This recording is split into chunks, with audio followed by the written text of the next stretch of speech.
New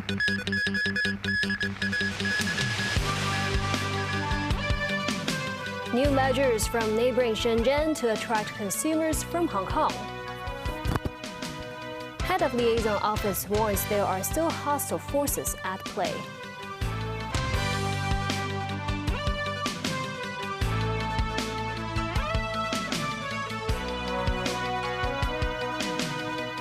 Hello and welcome to TVB News.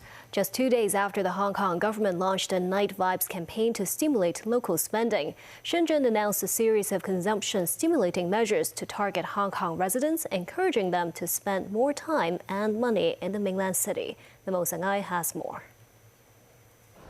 Just as the SAR government hopes to revitalize the city's economy by launching the Night Vibes Hong Kong campaign, Shenzhen authorities are now introducing a series of measures to attract Hong Kong people to visit the city. Among the 21 newly introduced measures to promote consumption in Shenzhen, 3 are targeted at Hong Kong people.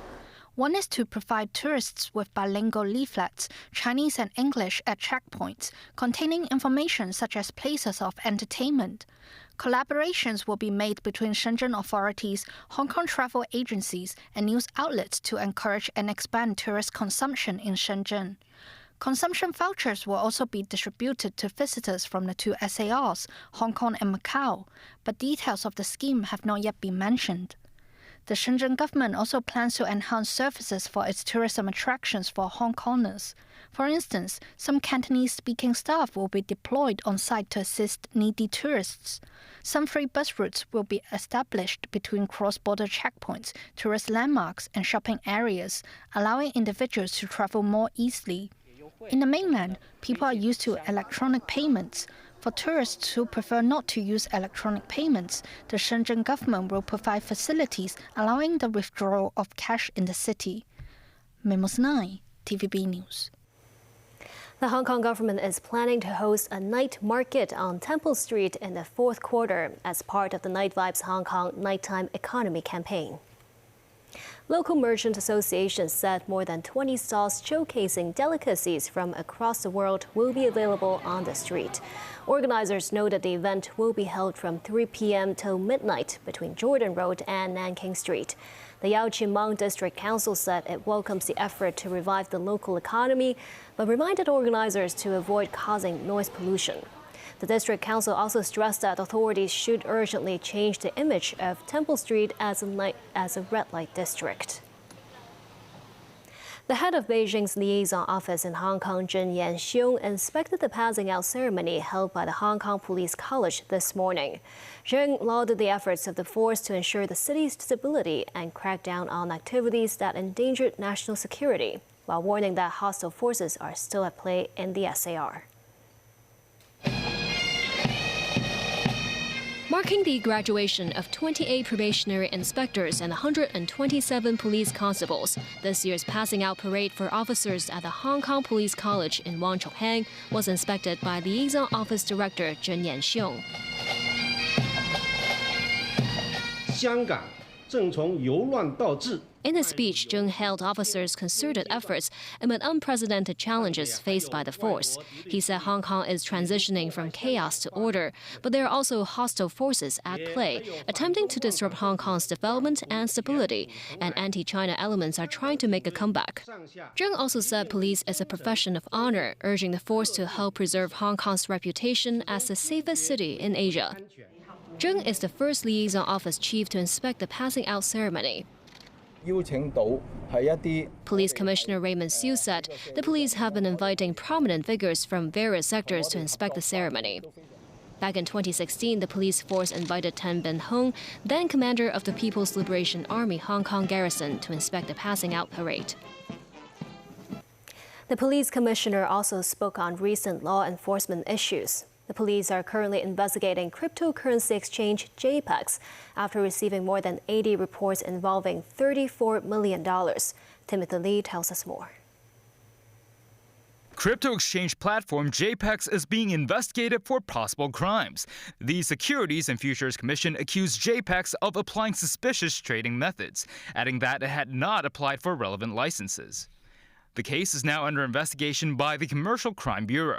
有關嘅案件呢，我哋 Police Commissioner Raymond Siu said authorities have set up a hotline 2860-5012 for residents to make reports related to JPEX.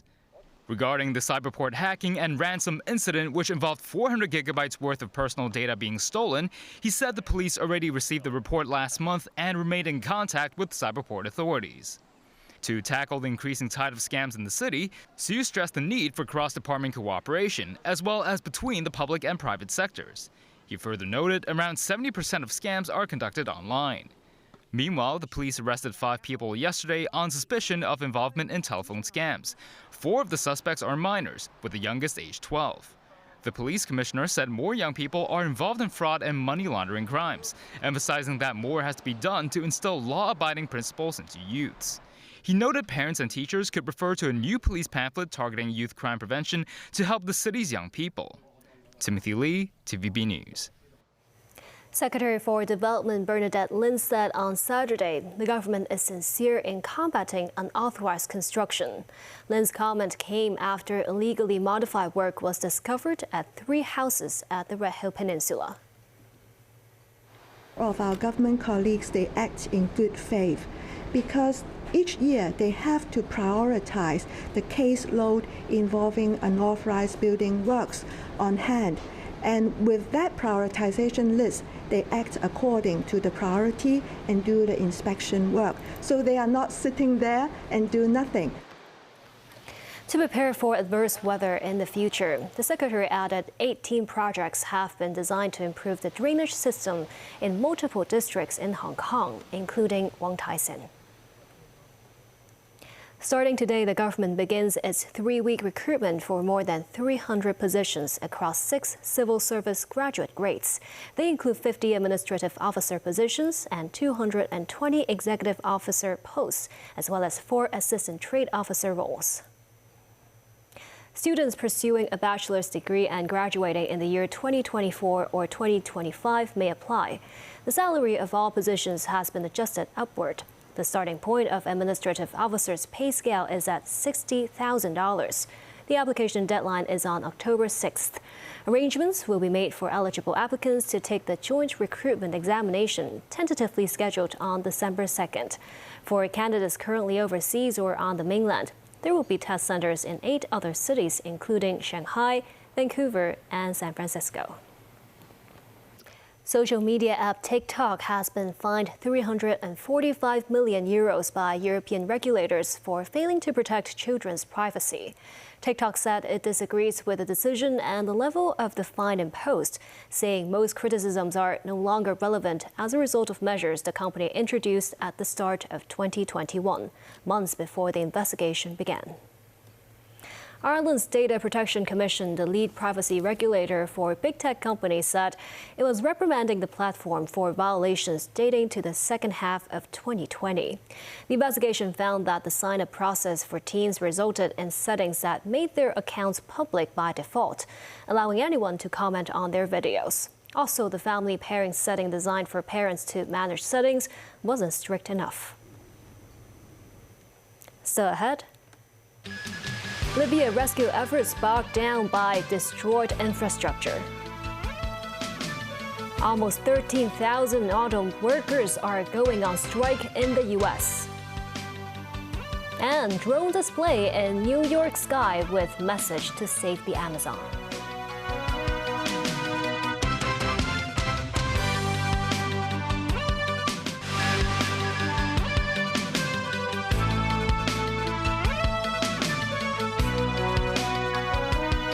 Welcome back.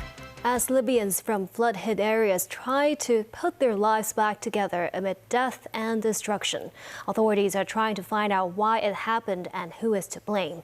The finger is being pointed at those responsible for maintaining the 2 dams that collapsed on Monday during a storm and sent tens of millions of gallons of water through the city of Derna.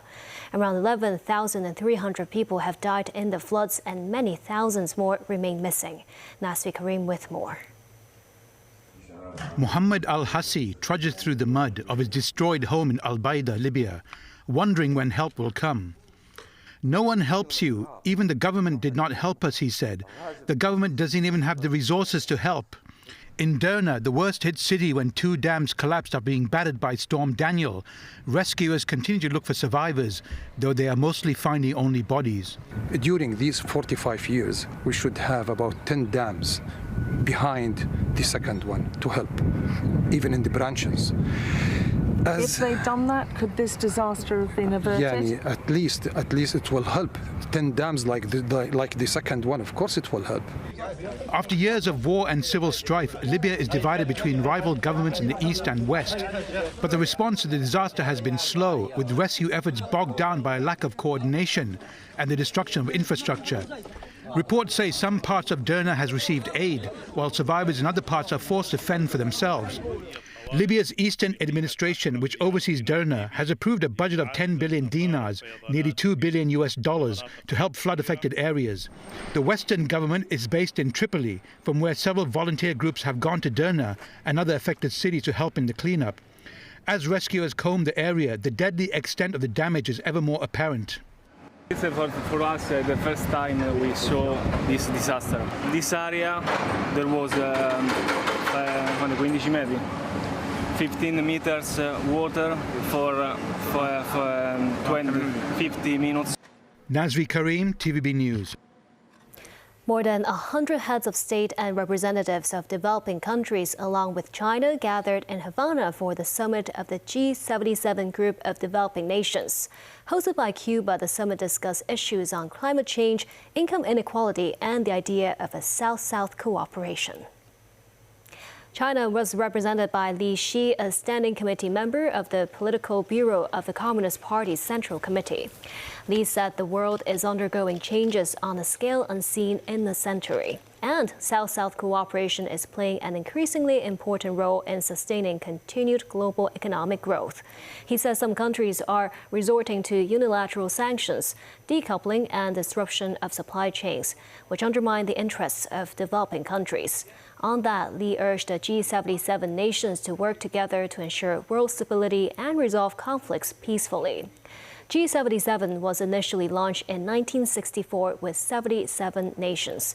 It now has 134 members. Nearly 1 in 10 of America's unionized auto workers are going on strike to pressure Detroit's big 3 automakers into raising wages amid record profits. The workers received support from President Joe Biden, who sent aides to Detroit to help resolve the impasse and said the automakers should share their record profits.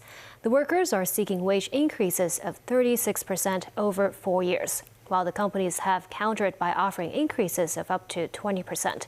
NBC News with a story. Across the Rust Belt, instead of standing on the assembly line, tonight thousands of United Auto Workers are being told to protest on the picket line. Now! With no new deals between the UAW and the Big 3, overnight the union told almost 13,000 workers to walk off the job at 3 assembly plants. Jeep owner Stellantis in Toledo, Ohio. What we want is a better contract. We all deserve it. General Motors near St. Louis. It's only fair that they pay us back for what we've been doing for them. And outside Detroit, Ford, which late today announced it has laid off roughly 600 non-striking employees, saying the walkout in some departments has directly impacted the operations in other parts of the facility. Let's be clear. No one wants a strike. Today, President Biden announcing he's sending 2 top aides to Detroit to help with negotiations. The companies have made some significant offers, but I believe they should go further to ensure record corporate profits mean record contracts. The union demands include a large pay bump, pensions, and retiree health care. Stellantis says it's extremely disappointed in the UAW's leadership.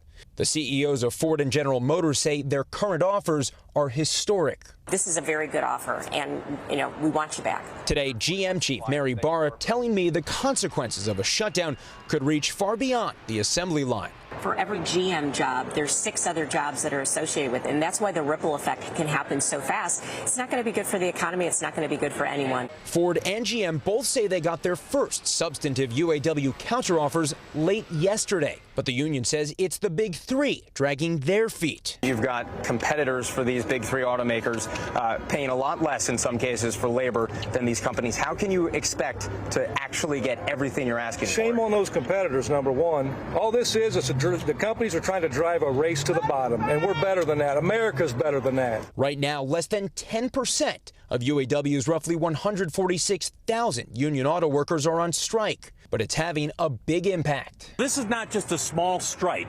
You are taking out 15% of everything that they build here in the U.S., and these are high-profit vehicles. Either you're with the billionaire class or you're with the working class. Tonight, union leaders rallying support as the two sides publicly appear no closer to a deal. The United Nations needs a cooperation of member states and support from the public, said the new president of the 78th session of the UN General Assembly. What we'll be doing is mobilizing to facilitate better decision-making on the part of the UN and ensuring that when the UN gives commitments, it honors those commitments by way of building trust both within and without the organization. Because the UN does need the support of the general public. Dennis Francis, a diplomat from Trinidad and Tobago, was sworn in at the closing of the 77th session of the General Assembly. In his opening remarks, he said the UN faced a daunting global agenda beset by a series of cascading challenges. 1,000 drones lit up New York City's night sky on Friday to call for greater protection of the Amazon rainforest. The show came just days before the world leaders are due to fly into the city to address the United Nations General Assembly. Wildlife such as jaguars and birds shone in bright colors between Manhattan and Queens. Among the speakers at the UN is Brazil's President Luiz Inácio Lula da Silva, who has prioritized boosting safeguards for the Amazon. Global Web Movement Avaz sponsored and organized the show. Avaz says its mission is to bring people-powered politics to decision-making everywhere. Uniting Amazon countries such as Peru and Colombia against criminal activity in the world's largest rainforest is key to Lula's efforts after 4 years of soaring deforestation under predecessor Jair Bolsonaro. And that's the news. Thank you for watching.